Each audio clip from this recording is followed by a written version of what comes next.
Hello, everybody. This is Catholic Dad, episode number 369. You don't know who your parents are. Everybody thinks their parents are a little harder on them than they need to be. But it really isn't true at all. Well, some people it may be true, but most people it's not true. Most parents are a little bit too weak on their kids. But parents are a little bit overbearing. Parents are a little bit controlling. Parents are a little bit, they're on you all the time. They make sure you get your work done. They make sure you show up on time. They make sure, you name it. They're constantly harping on you. They're constantly after you.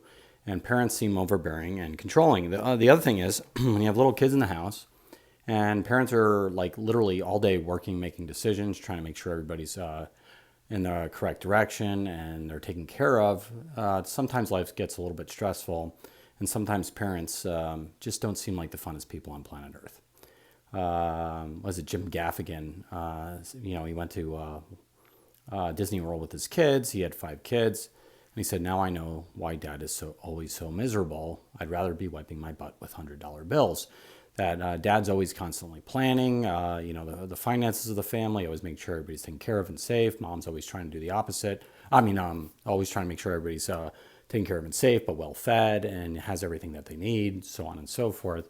And that's a lot of stress and it's a lot of annoyance. And sometimes parents are a little bit cranky. You don't know how your parents are. And this is my own personal story. When I was a junior in high school, I needed a tuxedo for an event, family event, a wedding. And my dad, who was transferred out of his precinct that he was there for years and years on end, he was a foot cop in the South Bronx. He said, hey, I know a tux shop back where I used to work. Let's go get some tuxes together and we'll go to the family wedding. And, my old man, who was much like what I described, a little bit too cranky, a little bit, trying to tell you what to do all the time, and like always making sure you're, facing in the correct direction. Sometimes he doesn't seem like the funnest dude on planet Earth.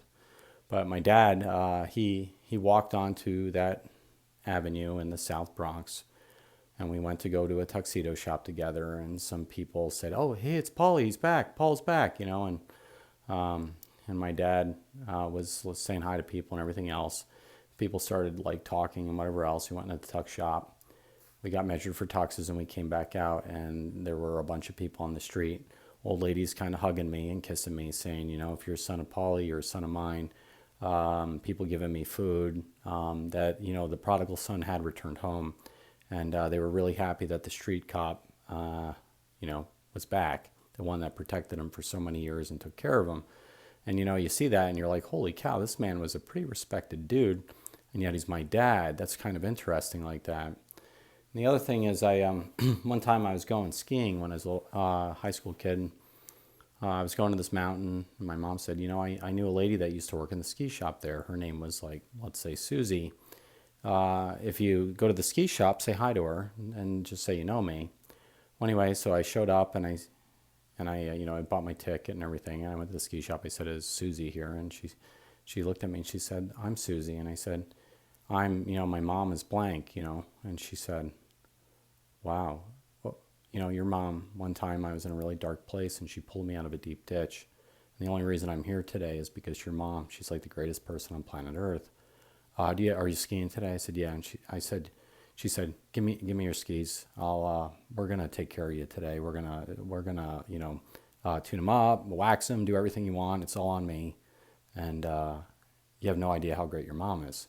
Well, anyway, so yeah, those are 2 stories. I have other ones about my parents, but all that being said is you, if you're listening to me, you may not have heard the same stories about your parents, but if you think your parents are reasonably good, trust me when I say this, they're much better when they're out of the house, because they're not trying to control everybody out of the house. They're not trying to form everybody out of the house.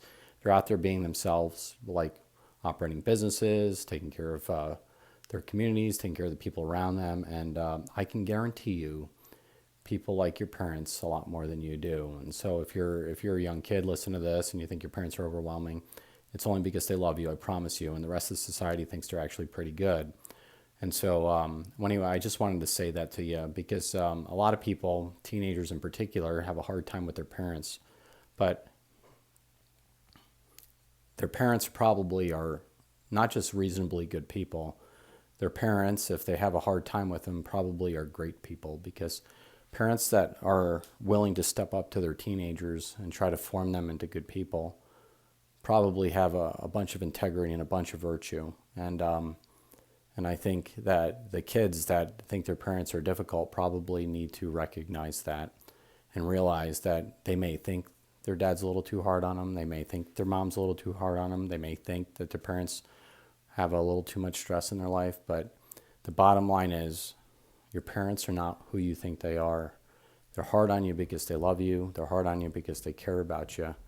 And in the real world, once you're out of the house, you're on your way. And one day you're going to run into somebody that knows your parents, and they're going to tell you how spectacular they are. And just realize it, you know. And this goes to the fourth commandment, you know, out of the 10 commandments, honor thy father and thy mother. That if you can make that realization before you leave the house, that you'll have a much easier time following the fourth commandment. That, yeah, my dad, he's hard on me because he loves me, or my mom, she's hard on me because she loves me. And sometimes they have too much stress in their lives, and they fight or whatever else, or you know, the mess of family life, because family life is a messy affair, for sure it is. There's too much stress, too much noise, too much decision making, but it's not enough stress, it's not enough noise, and it's not enough decision making, because the good Lord puts all this responsibility on us as parents and asks us to go form the future of the world. And really, that's what being a parent is. You're handing on the culture to the next generation. The word culture comes from the word cultivate. The word cultivate is from farming, essentially. And so you're farming the future of the world if you're a parent, and you're doing your best to make sure the crop doesn't fail. And so that's parenting in a nutshell. Your parents are probably a lot greater than you think they are.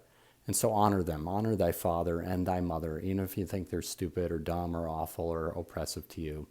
You honor them, and you honor them. And here's the other thing. You honor them because I'll tell you, this has already happened to me a couple times in my life, where somebody calls me up and said, hey, I ran into your kid. You did a really great job. Your kid he's a beacon of light, you know. And then you're like, holy cow, thanks for calling. That's honoring your father and thy mother, going into this world and becoming a good person. Anyway, this is Catholic Dad making you think about it. Your parents are great. Love your parents. Tell them you love them. And hopefully your parents stay back. And God bless you all, and take care and have a nice day. Bye.